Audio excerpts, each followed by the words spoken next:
आज म पकाउँदैछु आफू जस्तै डल्लो अनि सानो खसी खसी होइन साँच्ची फर्सी। सो सबैजनालाई नमस्कार अनि जोडले म सङ्गीता नामजाली मगर चितवनबाट। मैले यो फर्सी जस्तो खसी किनेको कुरा त अगाडिको मिनी भ्लगमा हजुरलाई भनिसकेको थिएँ र आज आउनु सँगै बसेर फर्सी काटेर खसी जसरी पकाऊँ है त। फर्सी जस्तो खसीको मैले सुरुमा भेट्न काटेर फाल्थेँ अनि एकचोटि मार हानेर 2 टुक्रा पारेर मैले छिनाल्दिएँ। त छोरी मान्छेले काटमार गर्नुहुन्न भन्थे, तर यो चाहिँ छोरी मान्छेले काट्ने खसी हो कि, त्यही भएर म आफ्नै हातले आफैले काट्दैछु। त्यसपछि लामो लामो चिरा बनाएँ, त्यो भित्रको आन्द्रा भुँडी सबै फालिदिएँ अनि त्यसपछि सानो सानो पिसेसमा चाहिँ मासुको चौटा जसरी काटेर मैले बोडोको भर्राएँ। डल्ले खसीलाई मैले काटेर रेडी पारिसकेपछि अब डल्ले खसीको मासुमा के मिसाउने त नि भनेर फेरि 3-4 वटा डल्ला आलु झिक्न गएँ। खसीको मासुमा पनि आलु मिसाएको छ्या नभन्नु, यस्तो स्पेसल हुन्छ नि, तपाईँहरू खानु भयो भने ठाउँको ठाउँ डङ्रङै डल्नुहुन्छ कि। लोकल डल्ले खसीसँग मिसाउने आलु पनि मैले काटेर रेडी बनाएर धोइ पखाली गरेर अब भने म खसीको मासु र आलु पकाउन जाँदैछु। भिडियोलाई चाहिँ कन्टिन्यू गर्दै जानु होला।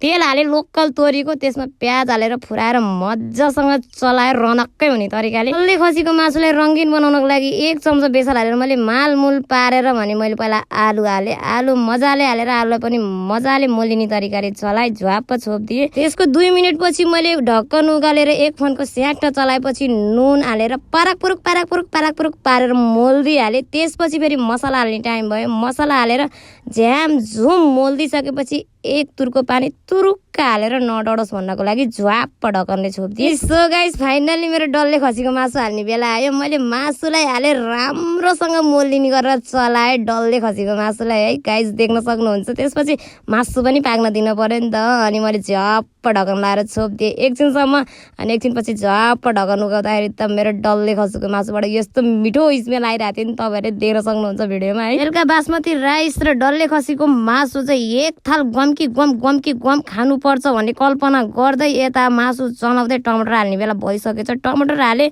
झापझुप पारेर छोपिदिएँ। त्यसपछि तुरुक्क फेरि डढ्छ भनेर अलिकति पानी चुहाएर झ्वाप्प ढक्कन लाएर छोडिदिएँ। छोपेर 5 मिनटसम्म पकाइसकेपछि भने मेरो डल्ले खसीको मासुको कन्डिसन यस्तो भएको थियो। सो गाइस तपाईँहरूले देख्न सक्नुहुन्छ यस्तो मिठो है, ओ माई गड हेर्नु न। अनि त्यसपछि अब डल्ले खसीको मासुमा झोल त हाल्नु पर्यो नि त है। अनि सो हामीलाई चाहिने चाहिँ झोल मैले हालेँ अनि झोल हालिसकेपछिको अवस्था यस्तो दामी भयो थियो कि, ओ माई गड है। सो गाइस तपाईँहरूलाई आजको डल्ले खसीको झोल हालेको मासुको तरकारी चाहिँ कस्तो लाग्यो त नि कमेन्ट गर्नु होला है त ल।